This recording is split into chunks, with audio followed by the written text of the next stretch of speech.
म आदरणीय पास्टर एगो बहादुर बुढाथोकीलाई दुलाको पक्षबाट आउनुभएका अगुवालाई यहाँ अगाडि बोलाउँछु। ताली बजाएर उहाँलाई अगाडि स्वागत गर्नेछु।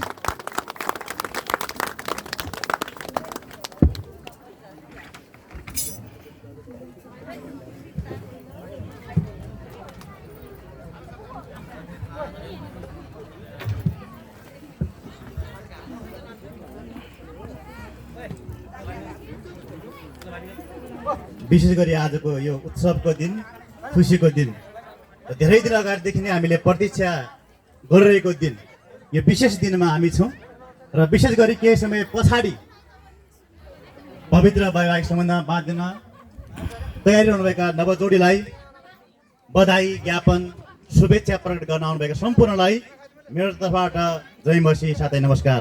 नमस्ते, जय मसी। यो चाहिँ म यति अग्लो छु है, अझ मलाई पनि अलिक गाह्रो रहेछ, होचलाई त झन् अझै समस्या हुन्छ होला, तर पनि केही छैन। सर्वप्रथम हाम्रो तर्फबाट हामी निर्धारित समयभन्दा अलिक ढिला आइपुग्यौँ, त्यसको निम्ति हामी एकदमै क्षमा प्रार्थी छौँ। विविध कारणवश हामी निर्धारित टाइममा आउन सकेनौँ, त्यसको निम्ति एकदमै हामी क्षमाशील छौँ। र विशेष गरी आज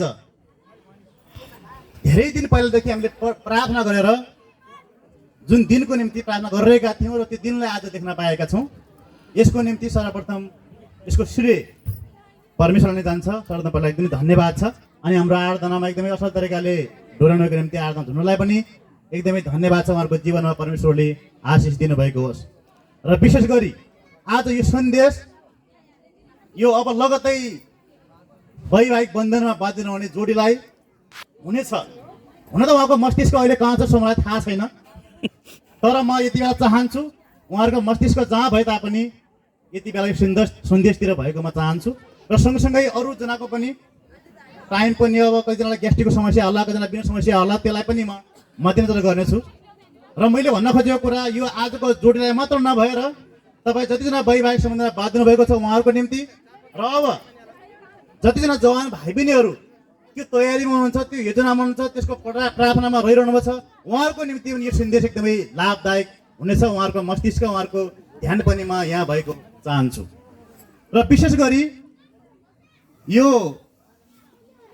पवित्र विवाह, सायद मैले ब्यानर त यता कता देखाएको छैन, सायद अगाडितिर छ कि, पवित्र विवाह चाहिँ धेरै प्रकारका हुन्छन्। ती मध्ये होइन यो चाहिँ भाग्य विवाह छ, माघी विवाह छ, सुपारी विवाह छ, गन्धर्व विवाह छ, धेरै प्रकारका विवाह हुन्छन्। ती मध्येको यो एउटा पवित्र विवाह एक हो। यो चाहिँ एक असल हो, नामैले पनि पवित्र विवाह, यो असल हो। सबैको यसरी विवाह हुन सक्दैन। अघि पनि यहाँ कति कुराहरू आएको थियो, जो चाहिँ परमेश्वरको अधीनमा, जो चाहिँ परमेश्वरको डर भएर त्यो अनुसार चलेर उहाँको इच्छालाई खोजी गरेर जो जिउँछ उसको चाहिँ यो दिन उसले देख्न पाउनेछ। र यो दिन सबैको आउँदैन, र यो दिन जतिजनाको आउँछ उहाँहरूको निम्ति एउटा आशिषको दिन हो, र यो एउटा विशेष महत्त्वपूर्ण दिन हो। र यो दिन आज आउँछ भने फेरि अर्को दिन आउँदैन। उहाँहरूको लागि यो चाहिँ एकदमै महत्त्वपूर्ण दिन हो, एकदमै यो विशेष दिन हो। यो दिन सधैँको निम्ति आउँदैन। अरू दिन त सधैँको निम्ति आउँछ, अरू विभिन्न किसिमका रमाइलो गर्ने दिन त्यो सधैँको निम्ति आउँछ होइन। जन्मदिन पनि हरेक वर्ष अब त्यो बढ्दै जाला, तर पनि त्यो हरेक वर्ष चाहिँ आउँछ। अनि एनिभर्सरी पनि हरेक वर्ष आउँछ। तर यो विवाहको दिन चाहिँ एक दिन मात्र आउँछ। त्यो चाहिँ एउटा महत्त्वपूर्ण विशेष र यो चाहिँ एउटा रहस्यको दिन पनि हो। यो दिन चाहिँ सबैले चाहिँ देख्न पाउँदैन। यो पवित्र विवाह चाहिँ एउटा आदरणीय र असल विवाह हो, जो चाहिँ परमेश्वर आफैले स्थापना गर्नुभएको एउटा विधि मात्र नभएर एउटा संस्था अर्थात् एउटा करार पनि हो, जो चाहिँ आशिष प्राप्त गर्नको निम्ति, आशिषित हुनको निम्ति उहाँले चाहिँ बाँड्नुभएको करार हो। तर आज यो 21औं शताब्दीमा हामी हेर्दछौँ भने मानिसले विवाहलाई आशिषको रूपमा होइन, तर विवाहलाई डिभोर्सको रूपमा, सम्बन्ध विच्छेदको रूपमा होइन, पारपाचुकीको रूपमा यी कुराहरूमा मानिसले परिवर्तन गरेका छन्। अनि हामी हेर्दछौँ हाम्रो गाउँघरमा, हाम्रो समाजमा यस्ता घटनाहरू हरेक दिन घटिरहेका छन्। तर यो उहाँको इच्छा होइन कि परमेश्वरले चाहिँ यो विवाह चाहिँ आशिष प्राप्त गर्नको निम्ति, आशिष त्यो आशिष चाहिँ अरूलाई चाहिँ त्यो सन्देश, त्यो उदाहरण दिनको निम्ति उहाँले त्यो स्थापना गर्नुभएको थियो। त्यसै कारणले गर्दाखेरि आज त्यो अनुसार मानिसहरू चाहिँ चल्न सकिरहेका छैनन्। यो एउटा परमेश्वर आफैले स्थापना गर्नुभएको सबैभन्दा पुरानो विधि अर्थात् करार पनि हो, जो चाहिँ अदनको बगैँचामा थियो। यहाँ चाहिँ एउटा भनाइ छ, यो चाहिँ मैले एउटा कुनै दार्शनिकले एउटा लेखेको भनाइ मैले पढेको थिएँ। यो विवाहको बारेमा उनले यसरी लेखेका थिए, विवाह भनेको नपसेका पस्न चाहन्छन् रे, जो चाहिँ पसेका खस्न चाहन्छन् रे कि ऊ चाहिँ एउटा विवाहबाट पीडित भएर, श्रीमतीबाट पीडित भएर एउटा दार्शनिक भएको छ। दार्शनिक भएर उसले चाहिँ विभिन्न किसिमका ती पुस्तकहरू लेखेको छ। ती मध्ये एउटा भनाइ उसको त्यो पुस्तकमा यो पनि थियो, सायद ऊ चाहिँ विवाहबाट सन्तुष्टि नभएर, वैवाहिक जीवनमा सन्तुष्टि नभएर यो कुरा आएको छ। तर हामी यो ख्रिस्टियनको विवाह चाहिँ यसो हुन हुँदैन, यो भनेअनुसारको हुन हुँदैन र आजको युगमा त्यो चाहिँ भएको छ। यो चाहिँ एकदमै दुःख लाग्दो कुरा हो। तर हामी बिचमा, जो चाहिँ ख्रिस्टियन बिचमा अर्थात् यो पवित्र विवाह जुन भएको छ, यो चाहिँ त्यसो हुन हुँदैन। एउटा आनन्दमय, आदरणीय र आशिष दिन हो यो, र त्यो विवाह पनि त्यो नै हो। र विशेष गरी उत्पत्ति 2:18 चाहिँ परमेश्वरले चाहिँ भन्नुभएको छ, एउटा मानिस एक्लो रहन असल छैन, म त्यसलाई सुहाउने एउटा सहयोगी बनाउने छु। यहाँ चाहिँ सहयोगी बनाउने छु, सुहाउने भन्ने एउटा शब्द छ। यहाँ चाहिँ परमेश्वरले मानिसले मन पराएको, मानिसले रोजेको, मानिसले खोजेको, मानिसले चाहेको भन्नुभएको छैन। मन त धेरैलाई प्रयोग गर्न सक्छ, मन नपरेको हुन सक्छ, तर यहाँ चाहिँ परमेश्वरले शब्द प्रयोग गर्नुभएको छ, सुहाउने। मानिस एक्लो रहन असल छैन र त्यसलाई म एउटा सुहाउने सहयोगी बनाउने छु। यो शब्दमा धेरै कुरा लुकेको छ, किनकि पति पत्नीको शिरो जसरी ख्रिस्ट मण्डलीको शिरो हुनुहुन्छ, जुन मण्डली उहाँको शरीर हो, उहाँ स्वयं त्यसको मुक्तिदाता हुनुहुन्छ। अनि यहाँ पनि पत्नीलाई पनि भनेको छ कि पत्नी एउटा पतिको चाहिँ शिरो, पति एउटा पत्नीको चाहिँ शिरो। अनि यहाँ चाहिँ जसरी एउटा मण्डलीको शिर चाहिँ ख्रिस्ट हुनुहुन्छ, त्यसरी नै पत्नीको शिर पनि पति हो। अनि यो कुरा पनि यहाँ लेखेको छ। अनि यहाँ चाहिँ एउटा रहस्य कुरा अब छ कि यहाँ चाहिँ मण्डली र ख्रिस्टको एउटा सम्बन्ध यहाँ जुन छ, त्यो सम्बन्ध चाहिँ पति र पत्नीको हुनुपर्छ भन्ने कुरा छ। एउटा मण्डलीलाई दुलहीको रूपमा र ख्रिस्टलाई चाहिँ दुलाको रूपमा पनि यहाँ देख्न खोजेको छ। जसरी एउटा यसु ख्रिस्टले आफ्नो दुलहीको निम्ति, मण्डलीको निम्ति आफ्नो शरीरलाई अर्पण गर्नसम्म तयार रहनुभयो। अर्थात् उहाँले चाहिँ मण्डलीलाई कति प्रेम गर्नुहुन्छ, मण्डलीलाई कति वास्ता गर्नुहुन्छ भन्ने कुरा त्यहाँ हामी देख्दछौँ। त्यसै कारणले आज पनि जुन एउटा पत्नीको शिर हुनुहुन्छ, पति हुनुहुन्छ, उहाँले पनि आफ्नो पत्नीको निम्ति चाहिँ त्यो एउटा समर्पणता, त्यो एउटा त्याग चाहिँ गर्नुपर्छ भन्ने कुरा पनि यो वचनले देख्न खोज्छ। किनकि यहाँ चाहिँ रहस्य कुरा मण्डली र ख्रिस्टको सम्बन्ध जस्तै पति र पत्नीको सम्बन्धलाई जोड्न खोजेको छ। त्यसै कारणले गर्दाखेरि जसरी एउटा यसु ख्रिस्टले मण्डलीको निम्ति जुन एउटा योगदान गर्नुभयो, बलिदान गर्नुभयो, त्याग गर्नुभयो, त्यो त्याग, त्यो योगदान, त्यो बलिदान आजको शिरले आफ्नो शरीरको निम्ति पनि गर्नुपर्छ भन्ने सन्देश पनि यहाँ देखाएको छ। यो चाहिँ उहाँहरूको निम्ति नभएर अरू जो हुनुहुन्छ उहाँलाई पनि सन्देश हो, म आफैलाई पनि सन्देश हो। त्यसै कारण हामी चाहिँ कतिपल्ट चाहिँ हामी चाहिँ यो आजको सन्देश चाहिँ दुला दुलहीको लागि मात्र हो भनेर कतिपल्ट चाहिँ सोचिरहेका हुन्छौँ, तर हामीले आफैले चाहिँ व्यवहार त्यो एप्लाई गरेका हुँदैनौँ। यहाँ भन्न खोजेको कुरा, परमेश्वरको वचनले भन्न खोजेको कुरा उहाँलाई मात्र नभएर विशेष गरी उहाँहरूलाई र आज हामी सबैलाई पनि यो सन्देश हो। अर्को कुरा, यो मण्डली र ख्रिस्टको सम्बन्धको बारेमा जति चाहिँ श्रीमान श्रीमती जति चाहिँ परमेश्वरको नजिकतामा हुँदछन्, त्यति नै श्रीमान श्रीमतीहरू एक आपसमा नजिक हुँदछन्। उहाँहरू जति चाहिँ परमेश्वरसँग नजिक हुनुहुन्छ, जति चाहिँ परमेश्वरसँग समय बिताउनुहुन्छ, त्यति नै उहाँहरू चाहिँ एक आपसमा नजिक र असल सम्बन्ध उहाँहरूको हुँदछ। यदि उहाँहरूको सम्बन्ध परमेश्वरसँग बिग्रिएको छ भने उहाँहरू एक आपसमा त्यो सम्बन्ध बिग्रिएको हुन्छ। किनकि त्यहाँ चाहिँ पवित्र आत्माको काम हुँदैन, त्यहाँ चाहिँ दुष्ट आत्माको काम हुँदछ। त्यसै कारणले परमेश्वरको वचन यो पनि भन्दछ, श्रीमान श्रीमती अर्थात् पति पत्नी जति चाहिँ परमेश्वरको नजिकतामा हुनुहुन्छ, त्यति नै एकअर्कामा पनि नजिक हुनुहुन्छ अरे। अनि यो कुरा पनि उहाँले चाहिँ विशेष ख्याल गर्नुपर्ने कुरा हो। त्यसै कारणले पति पत्नीले पहिलो स्थान चाहिँ परमेश्वरलाई राख्नुपर्दछ, त्यसपछि दोस्रो स्थान चाहिँ आफ्नो श्रीमानलाई अर्थात् आफ्नो श्रीमतीलाई अर्थात् आफ्नो पतिलाई अर्थात् पत्नीलाई चाहिँ राख्नुपर्ने हुँदछ। किनकि जति प्राथमिकता, जति महत्त्व र जति उच्च स्थानमा उहाँले चाहिँ परमेश्वरलाई राख्नुहुन्छ, त्यति नै उहाँ एकअर्काको सम्बन्ध पनि समधुर, असल एउटा उदाहरणीय एउटा आशिषमय हुने गर्दछ। त्यसै कारणले यो कुरा चाहिँ उहाँले चाहिँ एकदमै हामी सबैले चाहिँ विचार गर्नुपर्ने कुरा छ। अर्को कुरा यहाँ छ, यही सुन्दरमा उपदेशक 4 को 12 मा लेखिएको छ कि 3 सुताले बाटेको डोरी चाहिँ चुडिदैन। 3 सुताको प्रयोग गरेको छ यहाँ। यहाँ चाहिँ तेस्रो सुता चाहिँ परमेश्वर हुनुहुन्छ। पहिलो सुता दुलाहा, दोस्रो सुता दुलही र तेस्रो सुता परमेश्वर हुनुहुन्छ। त्यसैले यहाँ पनि त्यही कुरा लेखिएको छ कि तेस्रो सुताले बाटेको डोरी चाहिँ त्यो चुडिदैन, त्यो बलियो हुन्छ।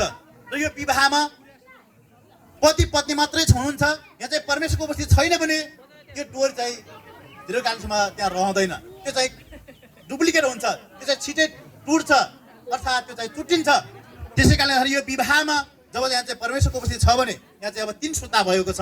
किनकि पहिलो सुता पति हुनुहुन्छ, सेकेन्ड सुता चाहिँ पत्नी हुनुहुन्छ अनि थर्ड सुता चाहिँ यहाँ चाहिँ अर्को परमेश्वर हुनुहुन्छ। अनि त्यसै कारणले यहाँ चाहिँ तेस्रो सुता भएपछि यो चाहिँ डोरी चाहिँ एकदमै मजबुत हुन्छ, बलियो हुन्छ। भन्न खोजेको कुरा उहाँहरूको सम्बन्ध, उहाँहरूको पारिवारिक सम्बन्ध, उहाँहरूको दाम्पत्य जीवन चाहिँ असल हुन्छ भन्न खोजेको हो यहाँ। त्यसै कारणले यो कुरा पनि एकदमै ख्याल गर्नुपर्ने कुरा हुन्छ।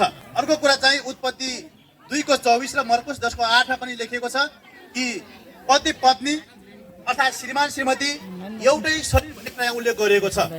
अब चाहिँ यो एउटै शरीर भन्नाले चाहिँ यहाँ पनि अघि पनि मैले भने शारीरिक एकता मात्र नभएर शारीरिक, आत्मिक, बौद्धिक, वैचारिक, व्यवहारिक एकता भन्ने बुझ्नुपर्छ।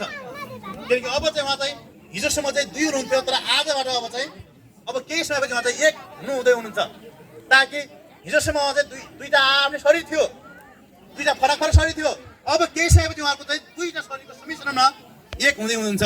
किनकि पति शिर, पति चाहिँ शरीर, एउटा शरीर बन्दैछ। अब त्यसै कारणले गर्दाखेरि अब यहाँ चाहिँ कतिपय चाहिँ हामी अर्थात् उहाँहरू हिजोसम्म आजसम्म अहिलेसम्म पनि आफ्नै सोचले, आफ्नै विचारले, आफ्नै इच्छाले हिँड्नुहुन्थ्यो होला, जानुहुन्थ्यो होला, त्यो अनुसारले चल्नुहुन्थ्यो होला। अब चाहिँ उहाँहरू चाहिँ आफ्नै तरिकाले, अब केही समयपछि आफ्नै इच्छाले, आफ्नै खुसीले चल्न पाउनुहुन्न, त्यसै उहाँहरू चाहिँ हिँड्न पाउनुहुन्न। किनकि अब चाहिँ उहाँहरूको एउटै शरीर हो। किनकि मैले चाहिँ मेरो टाउकोले चाहिँ म छुटिरहन्छु भनेर चाहिँ यसले भन्न पाउँदैन क्या। अनि मेरो शरीरले टाउकोलाई यहीँ छोडेर म छुट्टै जान्छु भन्न मिल्दैन। किनकि यो चाहिँ एउटा शरीर हो। मैले भन्न खोजेको कुरा त्यो श्रीमान श्रीमती सँगै हिँड्नुपर्छ, सँगै जानुपर्छ भन्न खोजेको होइन। तर उहाँहरूको त्यो एउटा जुन कम्युनिकेसन हुन्छ, जुन एउटा त्यो समन्वय हुन्छ, त्यो कुरा चाहिँ हुनुपर्छ। कि आज हामी यो समाजमा हेर्छौँ भने तपाईँहरू बुझ्नुहुन्छ, हामी वरिपरि हेर्छौँ भने कि श्रीमान कहाँको चाहिँ श्रीमान थाहै हुँदैन। त्यो कति बेला आउने हो, कति बेला आइपुग्ने हो, कति बेला कहाँ पुग्ने हो, कति दिनमा आउने, त्यो कुरा पनि थाहा हुँदैन। किन त्यहाँ चाहिँ अस्तित्व छैन, त्यहाँ त्यो एउटा शरीर भएको होइन त्यहाँ। किनकि मेरो टाउकोमा के हुँदैछ भन्ने कुरा मेरो शरीरले पनि थाहा पाउनु पर्यो, अनि मेरो शरीरमा के हुँदैछ भन्ने कुरा मेरो टाउकोले पनि थाहा पाउनु पर्यो। मैले भन्न खोजेको कुरा हिजोसम्म उहाँहरू चाहिँ आफ्नै तरिकाले चल्नु भएको थियो, आफ्नै स्वभावले, आफ्नै व्यवहारले, आफ्नै स्वेच्छाले, आफ्नै खोइ चल्नु भएको थियो। अबदेखि के समयपछि उहाँ जब एउटै शरीरमा परिणत हुनुहुनेछ, त्यसपछि उहाँहरू चाहिँ आफ्नै इच्छाले, आफ्नै विचारले, आफ्नै खुसीले चल्न पाउनुहुन्न। त्यहाँ चाहिँ उहाँहरूको एकअर्कामा जुन समन्वय, एकअर्कामा हुनुपर्ने कम्बिनेसन, त्यो चाहिँ हुनुपर्ने हुँदछ। अनि यहाँ चाहिँ एपिसी 5 को 22 मा लेखेको छ, पत्नी हो प्रभुको अधीनमा रहे जस्तै आफ्ना पतिको अधीनमा बस। पत्नीलाई एउटा सन्देश छ कि जसरी चाहिँ प्रभुको अधीनमा बस्दछौ त्यसरी नै आफ्ना पतिको अधीनमा पनि बस भन्न खोजेको कुरा। पतिलाई एउटा शिर सम्झेर उहाँको पनि अधीनमा बस्नुपर्ने कुरा छ। अब उहाँलाई मात्र छैन, पतिलाई पनि केही सन्देश छ फेरि कि 5 को 25 मा, एपिसी 5 को 25 मा, पति हो आफ्ना पत्नीलाई प्रेम गर जसरी ख्रीष्टले पनि मण्डलीलाई प्रेम गर्नुभयो, त्यसको निम्ति आफैलाई अर्पण गर्नुभयो। अघि मैले पनि भने पत्नीलाई चाहिँ पतिको अधीनमा बस्छ भन्ने खोजेको कुरा उल्लेख गरेको छ भने अब पतिले पनि जसरी ख्रीष्टले मण्डलीलाई प्रेम गर्नुभयो त्यसरी नै तिमीले पनि जसरी तिमी आफ्नो शरीरलाई प्रेम गर्छौ त्यसरी नै आफ्नो पत्नीलाई प्रेम गर। अर्थात् ख्रीष्टले मण्डलीलाई जुन प्रेम गर्नुभयो र त्यसको निम्ति आफैलाई अर्पण गर्नुभयो, त्यो अनुसारले आफ्नो श्रीमतीलाई, आफ्नो पत्नीलाई प्रेम गर भन्ने कुरा पनि यहाँ चाहिँ लेखिएको हामी पाउँदछौँ। अर्को कुरा, अब एउटा चाहिँ हिजो अस्तिसम्म उहाँहरूको जुन विचारहरू हरेक कुराहरू फरक थियो, अब चाहिँ ती कति कुराहरू, ती कति स्वभावहरू पनि परिवर्तन गर्नुपर्ने हुँदछ। एउटा सिम्पल उदाहरण दिन्छु म खुर्सानीको लागि। अब हिजोसम्म सायद उहाँले कुनै 2 जनामा देखिनलाई खुर्सानी धेरै बढी खाने थियो होला, कसैलाई खुर्सानी खाँदै नखाने थियो होला, त्यो बानी थियो होला के। अब चाहिँ के गर्नु पर्यो, अब एकजनालाई खुर्सानी मनै पर्दैन, देख्न बित्तिकै एलर्जी हुन्छ, अर्कोलाई खुर्सानी धेरै खाने मन छ। अब त्यसरी त त्यो दुईटा तरकारी पकाउनु पर्दा भएन। अब के गर्नु पर्यो? यहाँ चाहिँ जब एक भइसकेपछि हामीले कतिपल्ट चाहिँ त्यो हाम्रो जुन व्यवहारलाई हाम्रो स्वभावलाई पनि हामीले परिवर्तन गर्नुपर्ने हुन्छ। अब के गर्नु पर्यो भने जसले चाहिँ खाना हुँदैन उहाँले पनि अलिकति खाना सिक्नु पर्यो र जसले चाहिँ धेरै खानुहुन्छ उहाँले चाहिँ कम पनि गर्नु पर्यो। त्यो भनेको चाहिँ सम्झौता हो। त्यो भएपछि अनि त्यो कति मैले भनेको एउटा जस्ट त्यो क्षणिक मात्र उदाहरण दिएको छु। त्यो सँगसँगै अन्य व्यवहारहरू अन्य विचारहरू ती धेरै तलमाथि त्यो डिफ्रेन्ट छ भने चाहिँ उहाँले चाहिँ कति ती स्वभावहरूलाई आफूले चाहिँ चेन्ज गर्नु पर्यो र कति बढी छ भने त्यसलाई घटाउनु पर्यो, कति त्यो डाउन छ त्यसलाई अप्परमा लिनु पर्यो। यो कुराहरू चाहिँ उहाँले गर्नुभयो भने उहाँहरूको परिवार चाहिँ एकदमै आशिषमय हुनेछ, उहाँहरूको परिवार चाहिँ एकदमै उदाहरणीय हुनेछ। त्यसै कारण एउटा मैले उदाहरण मात्र दिएको। त्यसैले हामीले चाहिँ हाम्रा व्यवहारहरू हाम्रा स्वभावहरू कति धेरै फरक छन् भिन्दै छन् भने ती कतिको हामी चाहिँ एउटा जुन श्रीमानको निम्ति अर्थात् श्रीमतीको निम्ति हामीले त्यसलाई चाहिँ परिवर्तन गर्नुपर्ने चेन्ज गर्नुपर्ने हुँदछ, त्यो चाहिँ एउटा सम्झौता हो। अनि त्यसको निम्ति पनि एकदमै ख्याल गर्नुपर्ने हुँदछ। अब विवाहका केही कारणहरू छन्, विवाह गर्नुपर्ने केही कारणहरू 3-4वटा बुदामा म त्यसलाई पनि भन्ने छु। पहिलो विवाह गर्नुपर्ने पहिलो कारण छ त्यो चाहिँ परमेश्वरको आज्ञा पालन गर्ने कुरा हो। उत्पत्ति 2:1-18 त्यहाँ लेखेको छ कि फल्दै फुल्दै वृद्धि हुँदै र पृथ्वीमा भरिँदै जाऊ। जहाँ चाहिँ आदम र हव्वालाई भनेको एउटा कुरा हो, भनेको त्यो आशिष हो, दिएको आशिष हो। त्यसैले परमेश्वरको आज्ञा पालना गर्नको निम्ति पनि हामीले चाहिँ विवाह चाहिँ गर्नुपर्छ। किनकि परमेश्वर आफैले भन्नुभएको छ कि मानिस एक्लो रहन असल छैन, एक्लै बस्न पनि सकिन्छ तर त्यो चाहिँ असल चाहिँ छैन। किनकि परमेश्वर आफैले सबै कुरा बनाउनु भयो, हरेकको जोडी थियो अनि मानिस एक्लै थियो, आदम मात्र थियो। परमेश्वर त्यो असल देख्नु भएन अनि परमेश्वरले अनिवार्य उसलाई एउटा सहयोगीको अनिवार्य खास भनेको कुरा महसुस गर्नुभयो र आफैले बनाउनु। त्यसै कारणले परमेश्वरको आज्ञा पालना गर्नको निम्ति पनि विवाह चाहिँ गर्नुपर्ने हुँदछ। कारण हो संगतिको निम्ति, यही कुरामा छ संगतिको निम्ति मानिस एक्लो रहन असल छैन भन्ने बित्तिकै चाहिँ दुईटा व्यक्तिको कुरा आयो, त्यो संगतिको कुरा आयो, त्यो सम्मिश्रको कुरा आयो। संगतिको निम्ति पनि त्यो चाहिँ विवाह चाहिँ एकदमै महत्त्वपूर्ण हो, त्यो चाहिँ गर्नुपर्ने कारण हो। अर्को चाहिँ सहभागी बन्ने कुरा, एकअर्कामा सहभागी बन्ने कुरा। उपदेश 4:9-10 यसरी लेखेको छ 1-2 असल हो किनभने एउटा लोट्यो भने अर्कोले आफ्नो साथीलाई उठ्न सहायता गर्छ। हेर्नुहोस् त, यो चाहिँ सहभागी बन्ने कुरा हो। यहाँ चाहिँ हाम्रा कति चाहिँ हामी एक्लै चाहिँ त्यो कति चाहिँ हाम्रो जुन गन्तव्यमा हाम्रो उद्देश्यमा पुग्न सक्दैनौँ। जहाँ चाहिँ दुईजना भयो भने त्यो उसको दुईजनाको विचारले, दुईजनाको बुद्धिले, दुईजनाको बलले, दुईजनाको हरेक आइडियाले त्यो चाहिँ एउटा उचित उद्देश्यमा सही स्थानमा पुग्न सकिन्छ। त्यसै कारण यहाँ चाहिँ भनेको छ कि एउटा लोट्यो भने अर्कोले एउटा चाहिँ के गर्छ, तान्छ अथवा उठाउँछ। एउटा कमजोर भयो भने अर्कोले चाहिँ उसलाई सामर्थ्य दिन्छ, शक्ति दिन्छ, उत्साह दिन्छ, ढाँटा दिन्छ, होइन। एउटा बिरामी भयो भने अर्कोले चाहिँ उसलाई सहायता गर्छ, अर्कोले हेर्छ। त्यसै कारण यहाँ चाहिँ सहभागीको निम्ति पनि विवाह चाहिँ एकदमै महत्त्वपूर्ण छ। अर्को कुरा छ यो चाहिँ हामी सबैले जानेको कुरा, सबैले बुझेको कुरा, शारीरिक इच्छा पुरा गर्ने। यो पनि एउटा महत्त्वपूर्ण कुरा। हामी चाहिँ कति बेला भन्दाखेरि चाहिँ हामीलाई त्यो अप्ठ्यारो हुन्छ होला, हामीलाई चाहिँ त्यो एउटा आपत्ति हुन्छ होला, तर पनि एउटा महत्त्वपूर्ण कुरा पनि हो कि मानिस कतिमा चाहिँ विवाह चाहिँ गर्दैनन् तर उनीहरूले चाहिँ त्यो अनैतिक कार्यमा लागिरहेका हुन्छन्। त्यो चाहिँ परमेश्वरले चाहिँ त्यसरी चाहिँ त्यो भन्नुभएको छैन। यो चाहिँ उहाँको आज्ञा विपरीत कुरा हो, यो चाहिँ परमेश्वरको वचन विपरीत कुरा हो, यो चाहिँ परमेश्वरको सृष्टिको विरुद्ध कुरा हो। त्यसले आज यो कुरा धेरै भइरहेको छ। मानिसलाई विवाह गर्न चाहँदैनन्, एक्लै बस्न चाहन्छन् तर उनीहरू अनैतिक क्रियाकलापमा चाहिँ उनीहरू चाहिँ लागिरहेका हुन्छन्। त्यसैले परमेश्वरको इच्छा पनि हो। तपाईँले बाइबलमा हेर्न पाउनुहुन्छ 1 कोरिन्थी 7:3-4 मानिसका केही शारीरिक इच्छाहरू पनि हुन्छन्, ती शारीरिक इच्छा परिपूर्ति गराउने निम्ति विवाह चाहिँ एकदमै आवश्यक पर्दछ। अब यो चाहिँ एकदमै न्यायसङ्गत र पवित्र जुन शारीरिक इच्छाहरू छन् त्यसको निम्ति विवाह चाहिँ आवश्यक पर्दछ। अब म केही सन्देशहरू बुदामा दुलैको निम्ति र दुलाको निम्ति दिनेछु। म धेरै सायद लामो समय लिन्न। पहिलो चाहिँ दुलैको निम्ति केही सन्देशमा बुदागत रूपमा चाहिँ भन्ने छु। पहिलो सन्देश छ पतिको अधीनमा बस्ने कुरा, होइन। एपिसीको पुस्तकमा त्यहाँ लेखेको छ पतिको अधीनमा बस्नुपर्छ। यहाँ चाहिँ हरेक श्रीमतीहरू, हरेक पत्नीहरू चाहिँ पतिको अधीनमा चाहिँ बस्नुपर्ने हुँदछ। अर्को छ पतिलाई शिर सम्झिनुपर्छ। यो कुरा अघि पनि आएको छ। हामीले हरेक पत्नीले आफ्नो पतिलाई एउटा शिर, एउटा उच्चको त्यो शिर, त्यो मुकुट चाहिँ सम्झिनु पर्ने हुँदछ। अर्को कुरा छ पतिलाई आदर गर्नुपर्ने हुन्छ। हरेक पत्नीले आफ्नो श्रीमानलाई, आफ्नो पतिलाई आदर चाहिँ गर्नुपर्ने हुन्छ। अर्को कुरा छ पतिको डर राख्नुपर्छ। यहाँ चाहिँ डर भनेको चाहिँ एकदमै हरेक कुरामा डर हुन खोजेको होइन। जब चाहिँ आफ्नै सोचले चल्ने कुरा, आफ्नै मनोमानीमा हिँड्ने कुरा र आफ्नै विचारले चल्ने कुरामा डर हुन खोजेको होइन। कि यहाँ चाहिँ उसको चाहिँ गल्ती नगर्दाखेरि डराउनु भन्न खोजेको होइन यहाँ। तर हामीले चाहिँ के गल्ती गर्दैछौँ भने हाम्रो पाइलाहरू खराब बाटोमा लम्किँदैछ भने हाम्रो व्यवहारहरू हाम्रो बानीहरू खराब हुँदैछ भने मेरो श्रीमान पनि हुनुहुन्छ है, मेरो पति हुनुहुन्छ भन्ने कुरा चाहिँ हामीले हेक्का राख्नुपर्ने हुन्छ र त्यसलाई चाहिँ डर भनिन्छ। डर भनेको चाहिँ घरमा श्रीमान आउने बित्तिकै एकदम ठुल्ठुलो कामले एकदम कुरातिर यसरी त्यो डराएर त्यो भन्न खोजेको होइन। यहाँ चाहिँ मैले चाहिँ के काम गर्दैछु भने अर्थात् मेरो पाइलाहरू नराम्रो बाटोमा लम्किँदैछ भने त्यो चाहिँ यहाँ मैले चाहिँ यहाँ चाहिँ मेरो श्रीमान हुनुहुन्छ, उहाँले चाहिँ मलाई के गर्नुहुन्छ होला, के भन्नुहुन्छ होला, त्यो चाहिँ ख्याल गर्नुपर्ने हुन्छ भन्न खोजेको एउटा डर। अर्को छ पतिलाई वैवाहिक हक र अधिकार दिने कुरा, यो चाहिँ अघि पनि आइसकेको छ, यो चाहिँ तपाईँले बुझ्नुहुन्छ। यसको कुरा पनि एकदमै चाहिँ विवाह चाहिँ महत्त्वपूर्ण कुरा हो। अर्को कुरा चाहिँ पत्नीहरू उच्च चरित्रकी हुनुपर्छ। यही हितोपदेशको पुस्तकमा लेखिएको छ कि एउटा चरित्रवान स्त्रीको नै प्रशंसा गरिन्छ, निकट लेखेको छ होइन। सुन्दरता एउटा भातको चाहिँ उडिजान्छ अनि चरित्रवान स्त्रीहरू नै प्रशंसा गर्नुपर्छ, निकट लेखेको छ।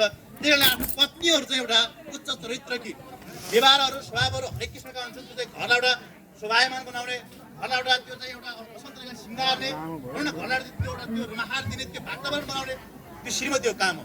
जब चाहिँ श्रीमान चाहिँ बाहिरबाट आफ्नै टेन्सनमा आफ्नै त्यो एउटा त्यो तनावमा आएको हुन्छ, घरमा आइसकेपछि उसले बाहिरका सबै व्यवहारहरू बाहिरका तनावहरू भुल्ने एउटा वातावरण चाहिँ घरमा चाहिँ पत्नीले चाहिँ बनाउनुपर्छ।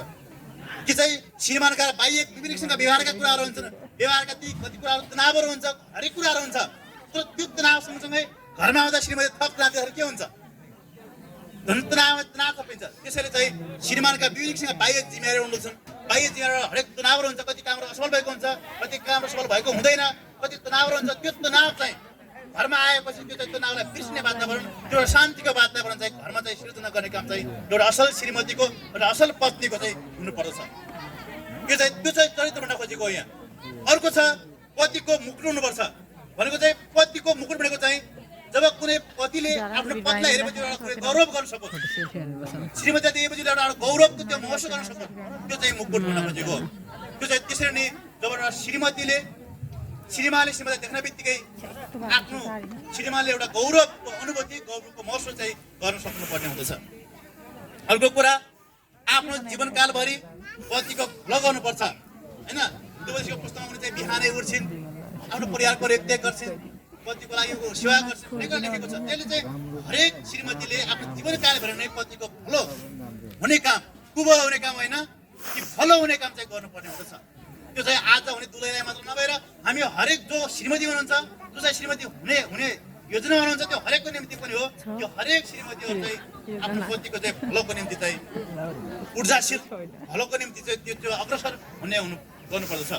अर्को कुरा आफ्नो परिवारको रेखदेख, राम्रो रेखदेख गर्ने हुनुपर्छ। कि चाहिँ श्रीमान चाहिँ आफ्नो ठाउँमा हिँड्नुहुन्छ, यहाँ चाहिँ परिवार भनेको चाहिँ भोलि पर्सि चाहिँ बच्चा हुन्छ होइन, अहिले 2 जना हुन्छ, पछि 3 जना हुन्छ, त्यो 4 जना हुन्छ, त्यसपछि त्यहाँ परिवार हुन्छ।